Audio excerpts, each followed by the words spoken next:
आधार card आजिकाली आम समस्तଙ୍କ ପାଇଁ ଏକ ଅତ୍ୟାବଶ୍ୟକ ପରିଚୟ ପତ୍ର। ମୋବାଇଲ ଠାରୁ ଆରମ୍ଭ କରି ପ୍ରାୟ ପ୍ରତ୍ୟେକ ସେବା ପର୍ଯ୍ୟନ୍ତ ଆମେ ଆଧାର ସହିତ ଯୋଡ଼ି ହୋଇ ରହିଛୁ। କିନ୍ତୁ ଯଦି ମୁଁ ଆପଣଙ୍କୁ କୁହେ ଯେ ଏହି ଗୁରୁତ୍ୱପୂର୍ଣ୍ଣ ଡକ୍ୟୁମେଣ୍ଟରେ କୌଣସି ପରିବର୍ତ୍ତନ କିମ୍ବା କୌଣସି ସଂଶୋଧନ କରିବା ଏବେ ଆପଣଙ୍କ ପକେଟ୍ ଉପରେ ଅଧିକ ଭାର ପକାଇବାକୁ ଯାଉଛି, ତେବେ ଆପଣ କ'ଣ ଭାବିବେ? ହଁ ଆଜ୍ଞା, ଆଜି ଆମେ UIDAI द्वारा लागू होइथिबा नुआ नियम एवं वर्धित शुल्क उपरे एक डीप एनालिसिस करिबा। ए नियम गुड़िक केबेठारु लागू होबो आ केउ सेवा आपनकु केते टंका देबाकू पड़िबो, आसंतु आज ए वीडियो रे डिटेल्स जानिबा। मु देवाशीष नायक आपण मानकु स्वागत करूची हमर unbiased truth and deep news analysis रो YouTube channel Truth Decoded by Debashish Ray. Aadhaar card रे अनेक प्रकार रो अपडेट हमकु आवश्यक होइताय, जेपरिक ठिकाना परिवर्तन, नाम रे भूल संशोधन अर्थात स्पेलिंग मिस्टेक किंबा मोबाइल नंबर किंबा ईमेल अपडेट कराइबा। पूर्वरु एहाकु नै समस्या द्वंद्व थिले मध्य आज दिन रे एही परिचय पत्र सब क्षेत्र रे कार्य करूची एवं लोक माने आश्वस्त भी अछंती। किंतु वर्तमान रो सरकार एही सेवा गुडी को महंगा करि दैछंती।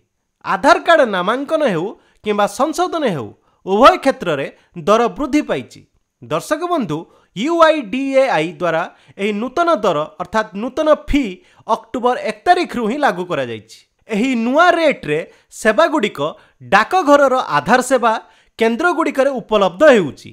तेबे एठारे एक बड़ सकारात्मक खबर होउछि, नुआ आधार कार्ड बनेइबा एवं पिला मानकर बायोमेट्रिक अपडेटेशन पाई संपूर्ण मागणा फी रहिछि।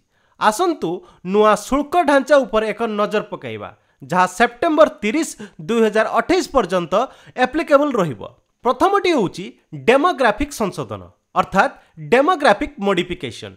डेमोग्राफिक रो तथ्य जेपरिक नाम, ठिकाना, लिंग, जन्म तारीख, मोबाइल नंबर किंबा ईमेल आदि परिवर्तन रो संशोधन करिवा पई आपण पूर्वरु 50 टंका देउथिले। एबे नुआ शुल्क अर्थात वर्धित शुल्क हिसाब रे एबे आपनकु 75 टंका देबाकू पड़िबो। द्वितीयटी होउची बायोमेट्रिक संशोधन अर्थात बायोमेट्रिक मॉडिफिकेशन। बायोमेट्रिक संशोधन रे आपनकर फोटो, आंगुठी छाप अर्थात फिंगरप्रिंट किंबा आखिर रेटिना स्कैन भली गुरुत्वपूर्ण तथ्य रे परिवर्तन शामिल करा जायछि। पूर्वरु एथिपाई आपनकु 100 टंका दिया जाउथला बेले एबे आपण यार वर्धित शुल्क 125 टंका देबाकू पड़िबो। तृतीयटी होउची Aadhaar card print out from the website. Website रु आधार कार्ड प्रिंट आउट नवा पई पूर्वरु आपनकु 30 टंका देबाकू पडुथला। एबे नुआ वर्धित शुल्क अनुसार एबे आपनकु 50 टंका देबाकू पड़िबो।